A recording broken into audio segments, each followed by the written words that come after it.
ये खबर KR मंगलम university द्वारा प्रस्तुत की गई है। आज की शुरुआत एक बड़ी खबर से। यहाँ पर पीएम मोदी और मेलानी की जो तस्वीरें हैं वो लगातार सोशल मीडिया पर तेजी से वायरल हो रही हैं। लेकिन इसी बीच अब जो सवाल है वो ये उठ रहा है कि इटली दौरे से भारत को क्या मिला। पीएम ने अब एक स्पेशल पार्टनरशिप का खुलासा किया है। प्रधानमंत्री नरेंद्र मोदी की 5 देशों की यात्रा के अंतिम चरण में भारत और इटली के बीच रिश्तों का नया अध्याय शुरू हो गया है। रोम में जॉर्जिया मेलोनी के साथ हुई हाई लेवल मीटिंग के बाद दोनों देशों के बीच ऐतिहासिक विशेष रणनीतिक साझेदारी का ऐलान किया गया।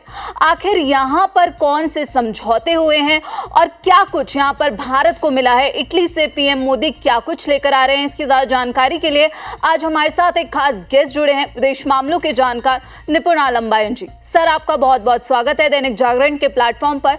सर, यहां पर शुरुआत करेंगे जो आज हैशटैग मेलोडी ट्रेंड कर रहा है।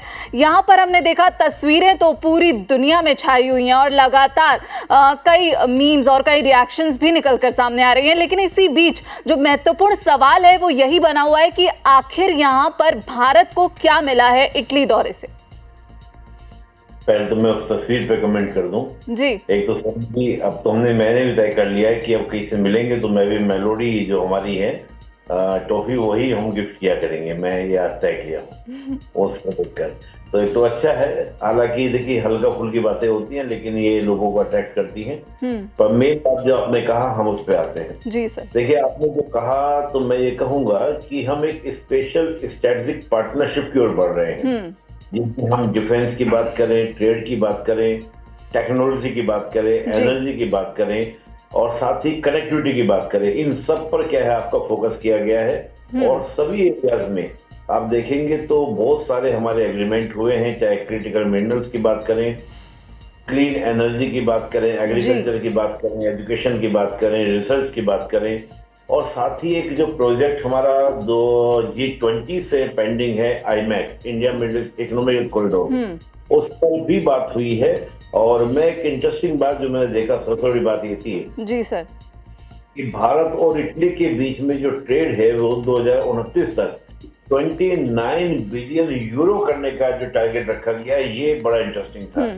और देखिए मैं कहीं ना कहीं मान रहा हूँ कि जिस प्रकार से अभी हमने इस दौरे को देखा तो इस दौरे में जो पीएम मोदी ने बातें रखी उन पर गौर करने वाली बातें थी। एक तो सप्लाई चेन को लेकर बात कही कि सप्लाई चेन पर हमारा फोकस होना चाहिए, हाई टेक मैन्युफैक्चरिंग उन्होंने बात कही, साथ ही उन्होंने कहा कि डिफेंस प्रोडक्शन में हम साथ करेंगे और ग्रीन एनर्जी को लेकर बात करेंगे। तो मुझे लगता है कि ये जो बात है ये भारत और इटली के बीच में बड़ी बात है। और एक बात मुझे और याद आई, इंडिया EU जो एग्रीमेंट था, जो फ्री ट्रेड एग्रीमेंट था, उसको भी पीएम मोदी ने एड्रेस किया और कहा ये कहीं ना कहीं हम दोनों देशों के बीच में एक बड़ा फायदे का सौदा रहेगा या बड़ा फायदे की बात रहेगी। तो मुझे लगता है कि इस बार जो पीएम मोदी की मीटिंग हुई या जो यात्रा हुई इटली की, खास इटली की हम बात करें, हालांकि 5 देशों की बात हो रही है लेकिन इटली की बात करें तो आर्थिक रूप से भी, डिफेंस के रूप में भी, फिर हम बात करें कनेक्टिविटी IMEC को लेकर भी, और साथ ही मैं एक चीज बड़ी बात कहूंगा एनर्जी। और इसके अलावा एक बड़ी बात यह कि जो कहीं ना कहीं सिविलाइजेशन से कनेक्ट करने की बात हुई है, जो पीएम मोदी ने एड्रेस भी किया कि रोम और वाराणसी दोनों ने यानी कि जो एस्टेब्लिश रिलेशंस हैं उनको कहीं ना कहीं एक कल्चर टच देने का प्रयास किया गया ताकि एक पुरानी रिलेशन को दिखाकर हम उससे स्थायित्व ला सके। तो ये मैं मान रहा हूं कि इटली के साथ, और निश्चित रूप से जिस प्रकार से यूरोप को लेकर पूरी दुनिया समय क्या है डिस्टर्बेंस बनी हुई है कि आखिर यूरोप क्या स्टैंड लेगा, यूरोप नाटो के साथ रहेगा या चीन के साथ जाएगा। जी सर, यहाँ पर आपसे मैं वही एक सवाल लेना चाहूंगी। यूरोप की बात कर रहे हैं तो हमने देखा कि जो यूरोप के देश हैं वो लगातार अमेरिका पर भरोसा जताते हुए नजर आए हैं। लेकिन जब हमने देखा कि ईरान अमेरिका का जो युद्ध है जो देखने को मिला, हॉर्मुज पर तनाव, वो जो कलेश हमें देखने को मिला, यूरोप और अमेरिका के बीच जो अविश्वास की अब खाई देखने को मिल रही है। लेकिन इसी बीच अब यूरोप जो है ट्रंप को छोड़कर भारत की तरफ देख रहा है। तो ये भारत की मजबूत कूटनीति और रणनीति का एक बहुत बड़ा एग्जाम्पल है। हाँ, मैं वही बात कह रहा हूँ सोनम जी, जो आपने कहा कि यूरोप को लेकर आप जानती हैं कि अमेरिका को लेकर भी यूरोप चिंतित है कि कब अमेरिका अपना स्टैंड चेंज कर दे, कब अमेरिका क्या स्टेप ले ले, यूरोप को भी लगता है। तो ऐसे में यूरोप भी अपने नए पार्टनर्स को, चाहे वो फ्रांस की बात करें, इटली की बात करें, जर्मनी की बात करें, तो वहाँ ये एक जस्तुजू चल रही है या धुन चल रहा है कि चीन या भारत।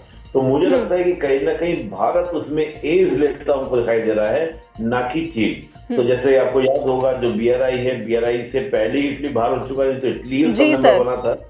तो कुल मिलाकर हम कहेंगे ये यात्रा के कई मायने हैं और आर्थिक रूप से इस प्रकार कोऑपरेशन की बात हुई है डिफेंस और एनर्जी को लेकर, वो डेफिनेटली। और IMEC को लेकर मैं बहुत ज्यादा बड़ी बात मान रहा हूँ कि अगर IMEC में काम स्टार्ट होता है तो सीधा भारत वेस्ट एशिया होते हुए यूरोप जाएगा, और यूरोप भारत जो है इस पूरे यूरोप का हो या हम बात करें आपका वेस्ट एशिया का, ब्रेड बास्केट बनेगा।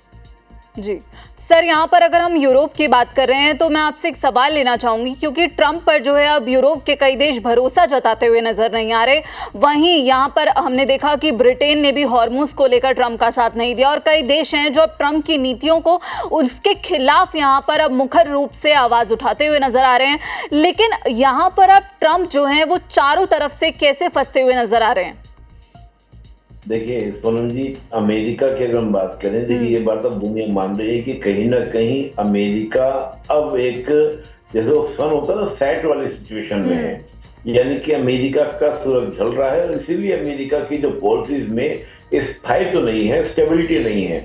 उसको लेकर यूरोप जो है चिंतित है कि कल को अमेरिका जो कमिटमेंट करता है, क्या हम उस पर बिलीव करें, और बिलीव करें तो कैसे बिलीव करें। ये एक बड़ा मैटर जो है हमको कहीं ना कहीं यूरोप के अंदर चिंता का विषय है। अब जैसे ईरान वाले मैटर में देखिए, यूरोप बिल्कुल पीछे खड़ा हो गया कि हम इस मामले में नहीं आएंगे, क्योंकि ऑलरेडी आपको याद होगा कि जो यूक्रेन का मैटर था, कि यूक्रेन के मैटर में भी अमेरिका और यूरोप के बीच में खींचातानी हुई थी।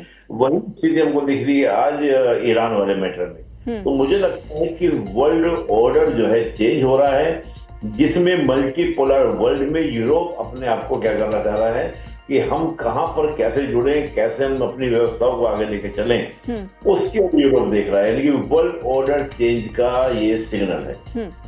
बहुत बहुत शुक्रिया सर आपका इस जानकारी के लिए। तो हमने समझा कि यहाँ पर अब यूरोप जो है भारत की तरफ देख रहा है, क्योंकि ट्रंप के साथ अब जो अनबन है वो किसी से छुपी नहीं है। लेकिन अब यहाँ पर जो बम्पर फायदा है जो PM मोदी के इटली दौरे से देखने को मिल रहा है, वो हमने आपको समझाया।